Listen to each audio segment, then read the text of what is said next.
मोहतरम, ये हालात आम नहीं थे।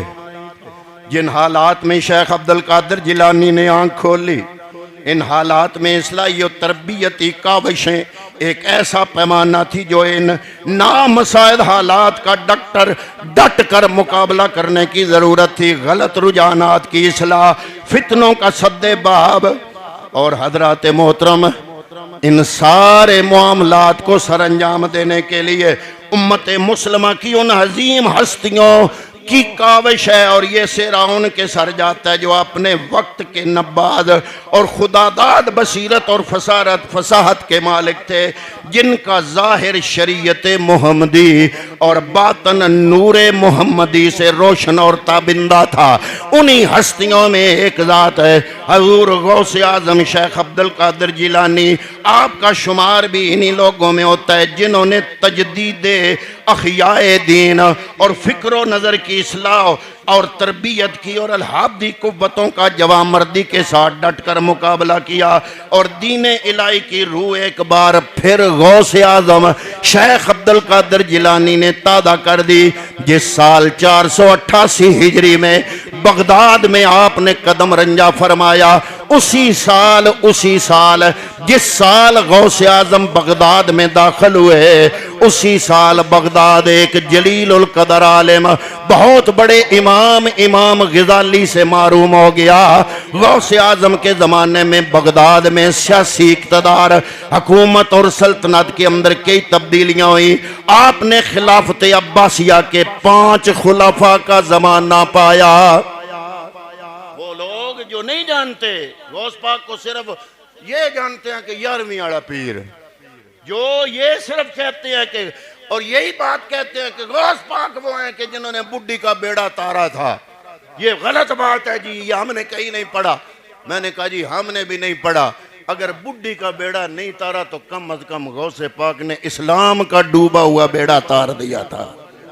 क्यों? ये जमाना वो था जब अब्बासी खुलफा थे और अब्बासी खुलफा बनु उमैया का सारा बिगाड़ और अफरा तफरी और इंतशार, वो सारे का सारा साथ और फिर साथ अब्बासी खुलफा और उन अब्बासी खुलफा जो है उनकी जो है वो ये मटीरियलिज्म और मादा परस्ती की ये सारी काविशें और कोशिशें ये साथ थी।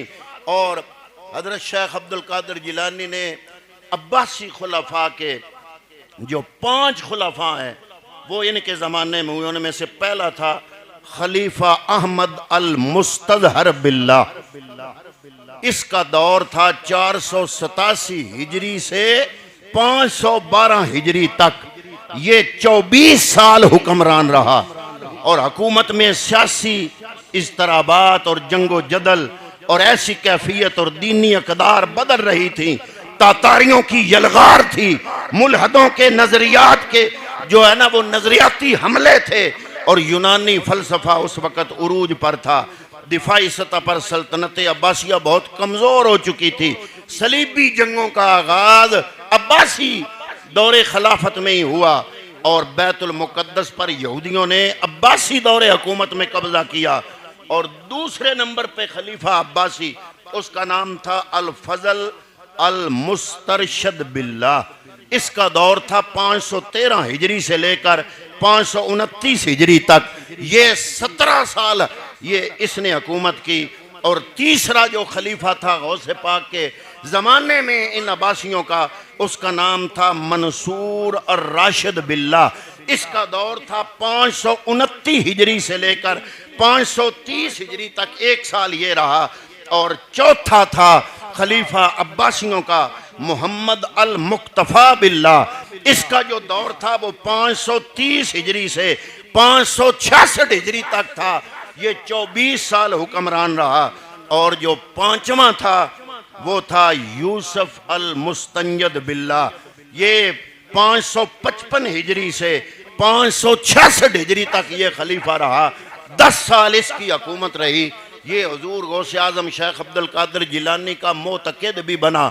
और मोतक़िद कैसे बना ये भी बड़ा एक अजीब वाक़या है कि इसने हुजूर गौसे आज़म शेख अब्दुल कादिर जिलानी आप हजरत अबू सईद मखजूमी रहमतुल्लाह तआला अलैह के मदरसे में आए, वहाँ पढ़ा और फिर हजरत अबू सईद मखजूमी ने इनको खिलाफत भी अता की, अपना मदरसा भी इनके हवाले किया। वहाँ पे गौसे आजम शेख अब्दुल कादिर जिलानी ने दरसो तदरीस का आगाज फरमाया। कुर्बो जवार से लोग आके शामिल होना शुरू हुए, हत्ता कि आजम शेख अब्दुल कादिर जिलानी के वो दरसो तदरीस इतने मकबूल हुए, इतने मारूफ हुए कि सैकड़ों से हजारों से लाखों तक का मजमा होता था। हजरात मोहतरम जब ये शोरा पहुंचा, उस वक़्त ये जो पांचवा खलीफा था अल मुस्तंजद बिल्ला, इसने अशरफियों की सोने की अशरफियों की थैली हुजूर गौसे आजम शेख अब्दुल कादिर जिलानी रज़ी अल्लाह तआला अन्हु की खिदमत में बतौर नजराना भेजी। जब वो अशरफियों की थैली शेख अब्दुल कादिर जिलानी के पास पहुंची, हजरत शेख अब्दुल कादिर जिलानी ने उस अशरफियों सोने की अशरफियों की थैली को अपने हाथ से पकड़ के आपने अपने हाथ को दबाया, निचोड़ा, जैसे कपड़े को निचोड़ा जाता है। सोने की अशरफियों से खून बहना शुरू हो गया। वो जो खलीफा मुस्तंजद बिल्ला ये तोहफा पेश कर रहा था, हैरान हुआ। आपने फरमाया अगर मैं इसको मजीद निचोड़ूं, इतना खून बहे, यहां से लेकर तेरे महल्ला तक खून ही खून हो जाए। तुम लोगों पर जुल्म सितम करते हो, वो जुल्म सितम का पैसा इकट्ठा करके उसमें से हम फकीरों को नजराना पेश करते हो। जाओ ये हराम का माल ले जाओ, तुम्हारे माल की अब्दुल कादिर जिलानी को कोई जरूरत नहीं है। हजरात मोहतरम जब ये वाक़या हुआ, खलीफा मुस्तंजद बिल्ला अब्बासी दौर का खलीफा वो दिल से शेख अब्दुल कादिर जिलानी का मुरीद बन गया, आपका मोतकिद बन गया। हजरत शेख अब्दुल कादिर जिलानी रज़ी अल्लाह तआला अन्हु ने उस दौर में, जिस जमाने के अंदर बादशाहों के सामने बात करना बड़ा मुश्किल था, उस वक्त दीने मोहम्मदी को बड़े जलाल और रोहबो दबदबे के साथ वक्त के शहंशाहों के सामने पेश किया। और आसमान का की आंख ये नजारा कर रही थी, तकदीर खड़ी होके मुस्करा रही थी। ऐन इस वक्त ऐसे ही मर्द दुर्वेश की जरूरत थी, जो कि ना सिर्फ जिसकी जबान पर मुस्तफ़ा की शरीयत का कमाल ज़ाहिर हो, बल्कि मुस्तफ़ा के नूर से जिसका अपना बातन भी रोशन और मुनव्वर हो। जरूरत थी ऐसी हस्ती की।